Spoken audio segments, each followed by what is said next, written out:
राधे राधे मित्रों, जय श्री राधे, जय श्री कृष्ण।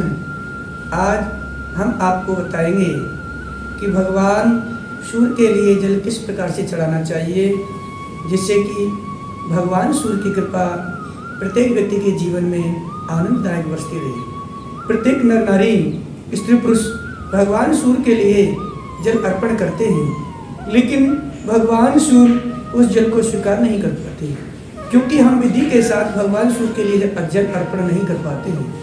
अगर यही जल विधि विधान के साथ भगवान सूर्य नारायण को जल अर्पण किया जाए तो भगवान सूर्यदेव उनके जीवन में आनंद प्रदान कर देते हैं। तो हमारी इस वीडियो को लास्ट तक अवश्य देखें, जिससे कि सूर्य के लिए जल देने की विधि आप इस वीडियो के माध्यम से सीख सकें अर्थात प्राप्त कर सकें।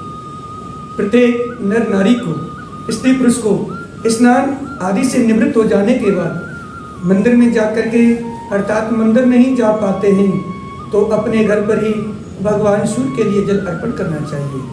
सूर्य के लिए जल अर्पण करने के कुछ विधान हैं, जो कि इस प्रकार से हैं। स्नान ध्यान इत्यादि करने के बाद स्वच्छ वस्त्र धारण करने के उपरांत हाथ में तांबे का लोटा, स्टील का तांबे का लोटा या पीतल का लोटा, दोनों में से कोई सा भी हो, अर्थात ये दोनों में से कोई उपस्थित न हो तो स्टील का लोटा ले लें। उसमें जल, और अगर हो सकता है तो थोड़ा सा मिष्टान, चीनी, मिश्री इत्यादि डाल लें।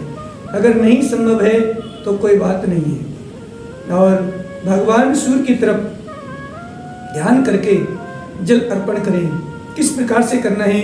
सूर्य के लिए हाथ में लोटा लेंगे और इस प्रकार से भगवान सूर्य के लिए जल अर्पण करेंगे। तो ध्यान रखें कि आपके सीधे पैर की एड़ी ऊंची हो जानी चाहिए।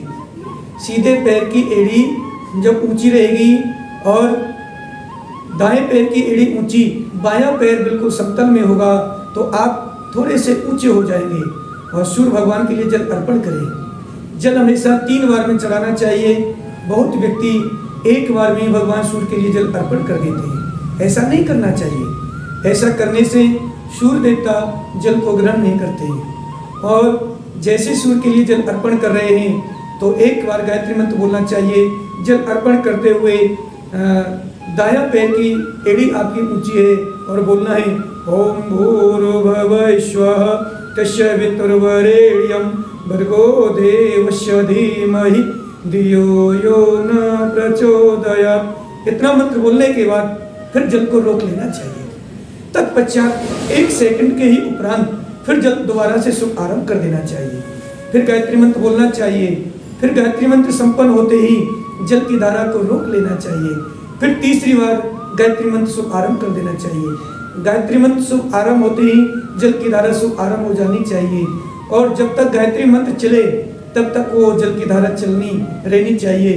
3 बार गायत्री मंत्र बोलते समय 3 बार ही भगवान सूर्य के लिए जल अर्पण करना चाहिए। जो भी व्यक्ति इस प्रकार से जल अर्पण करता है उसके जीवन में आनंद हो जाता है। जल अर्पण करने के बाद भगवान सूर्य के लिए नतमस्तक होकर के प्रणाम करें और एक परिक्रमा करके फिर भगवान सूर्य के लिए सूर्य के लिए प्रणाम करें। ऐसा करता है जो भी व्यक्ति, नर नारी, स्त्री पुरुष इस प्रकार से इस विधि के साथ जल चढ़ाते हैं तो उनके जीवन में भगवान सूर्य की कृपा में हमेशा बनी रहती है। उस व्यक्ति के शरीर में रोग कदापि प्रवेश नहीं कर सकता है, क्योंकि भगवान सूर्य अंधकार के ऊपर प्रकाश विजय प्राप्त कराने वाले हैं। जब अंधकार होता है और सूर्य नहीं होता तो अंधकार हो जाता है। जैसे सूर्य अपनी किरणें फैलाना शुभ आरंभ कर देता है तो अंधकार नष्ट हो जाता है। उसी प्रकार से जब हमने विधि के द्वारा दिया हुआ जल भगवान सूर्य देव स्वीकार करते हैं तो वो अपनी किरणों के माध्यम से हमारे शरीर में आई हुई बीमारियों का सर्वनाश कर देते हैं, दूर कर देते हैं, और हमारे खून का संचालन अच्छी तरह से विधि विधान से करते हैं, क्योंकि भगवान सूर्य खून का संचालक बताया गया है। अगर हमारी जन्म कुंडली में, वर्ष कुंडली में सूर्य अगर डाउन हो जाता है, कमजोर हो जाता है, तो हमारे शरीर में कमजोरी महसूस होने लग जाती है। अनंत प्रकार की यादियाँ व्याधियाँ हमारे शरीर में प्रवेश कर जाती हैं और हम बेचैन अवस्था में प्रवेश करते चले जाते हैं। उस समय समझ लेना चाहिए कि हमारा सूर्य कमजोर हो रहा है। अगर कोई व्यक्ति ऐसा महसूस करता है और पुनः सूर्य के लिए बताई हुई विधि के द्वारा जल अर्पण करता है तो पुनः सूर्य की एनर्जी उसके शरीर में पुनः प्रवेश करना शुभ आरंभ कर देती है और वह व्यक्ति कमजोरी को दूर करके पहले से भी अच्छा तंदुरुस्त अपने आप को महसूस प्राप्त करता है। अगर आपको हमारी ये वीडियो अच्छी लगी है तो सब्सक्राइब करें और शेयर करें। कमेंट बॉक्स में जय श्री राधे या जय श्री कृष्ण लिखना न भूलें, अवश्य लिखें और हमको बताएं कि हमारी वीडियो आपको कैसी लगी। जय श्री राधे, जय श्री कृष्ण।